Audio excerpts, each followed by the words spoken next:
Benoît Pretzeil, bonjour. Bonjour. Vous vivez à Angoulême où vous êtes éditeur et auteur. Vous publiez Le dinosaure électrique aux éditions Biscotto. C'est une bande dessinée jeunesse. On retrouve Shyness et Gigi, deux amis inséparables. Dans leurs nouvelles aventures, il va être question de dinosaures. Dans un musée, une petite souris s'électrocute en rongeant un fil électrique éclairant un œuf de dinosaure fossilisé.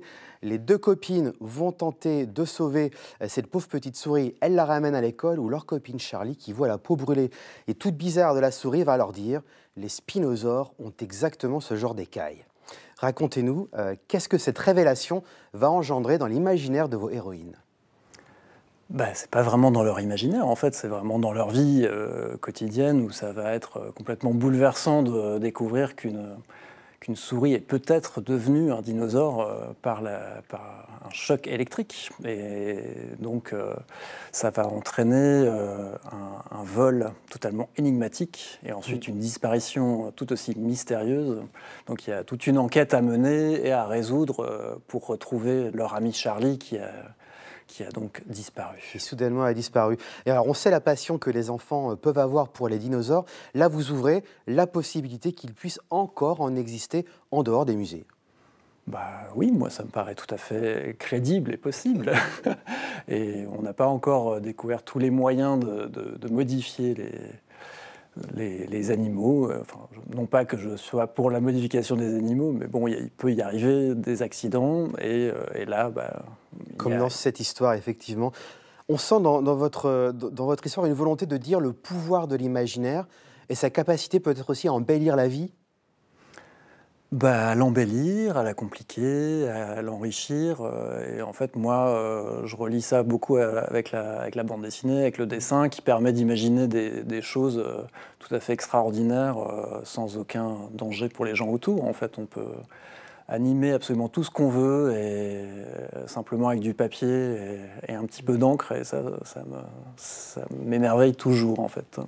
Et ça nous amène à constater peut-être aussi ce pouvoir parfois exorbitant de la parole, de l'imagination, de ce que peut l'imagination, qui fait qu'à l'école, lorsque Charlie va raconter son histoire de dinosaure en classe, qu'elle a bel et bien vécu, sa maîtresse ne va pas la croire.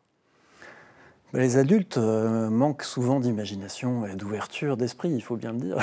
Moi, je fais plus confiance aux enfants, et d'ailleurs, je constate que mes livres, en fait, qui peuvent paraître parfois étranges aux adultes, paraissent tout à fait normaux et très drôles auprès des enfants, en fait.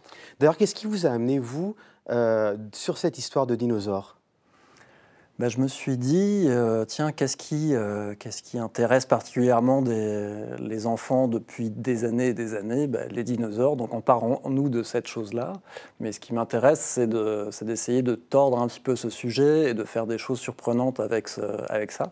Donc là, dans mon histoire, c'est une souris qui devient un dinosaure, ce qui est a priori plus inattendu que de faire revenir des personnages dans le passé. Et donc c'est ça qui m'intéresse, en fait.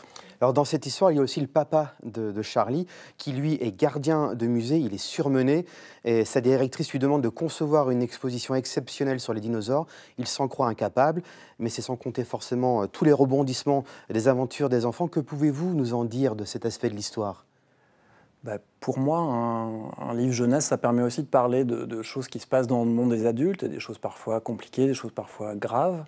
Et là, ce personnage du père de Charlie, en fait, pour moi, il montre comment beaucoup de personnes en France souffrent sous des directeurs ou des directrices qui leur demandent des choses qu'ils ne devraient pas faire et pour lesquelles ils ne sont pas payés. On demande souvent aux gens de travailler plus, de s'investir plus avec toujours un salaire misérable. Et là, ça permettait de parler de ça, en fait, de façon assez directe aux enfants.